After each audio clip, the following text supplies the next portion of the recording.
ಅಯ್ಯೋ, ನಿಮ್ಮ ಅತಿ ಆಸೆಯಿಂದ ಇವತ್ತು ನಮ್ಮ ಧರಾ ಸೊಸೆ ನಮ್ಮಿಂದ ದೂರ ಆದ್ಲು.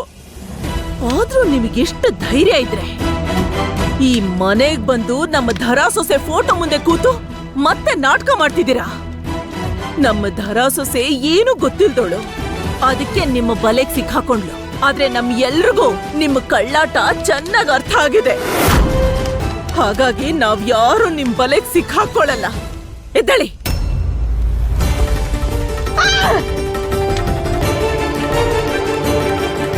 ಚಿಕ್ಕತ್ತೆ, ದಯವಿಟ್ಟು ಬಿಟ್ಬಿಡಿ ಅತ್ತೆನಾ. ಖಂಡಿತ ಬಿಡ್ತೀನಿ, ಆದ್ರೆ ಈ ಮನೆಯಿಂದ ಹೊರಗಡೆ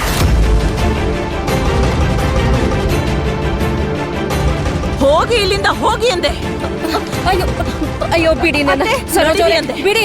ಚಿಕ್ಕಮ್ಮ, ಏನ್ ಮಾಡ್ತಾ ಇದ್ದೀರಿ ನೀವು? ಮಾತ್ ಕೇಳಿ, ನಾನ್ ನಿಜಾನೇ ಹೇಳ್ತಾ ಇದ್ದೀನಿ. ನನಗೆ ತುಂಬಾ ಬೇಜಾರಾಗಿದೆ.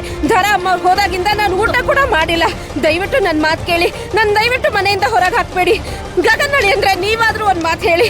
ಚಿಕ್ಕಮ್ಮ, ಸುಮ್ಮನೆ ನಂದೇನು ತಪ್ಪಿಲ್ಲ, ನಾನ್ ಬೇಕಂತ ಏನು ಮಾಡಿಲ್ಲ. ದಯವಿಟ್ಟು ನನ್ನ ಬಿಡಿ. ಪೂಜಾ, ಮನೆಯಲ್ಲಿರೋ ಯಾರು ನಿಮ್ಮನ್ನ ಕ್ಷಮಿಸೋದಿಲ್ಲ.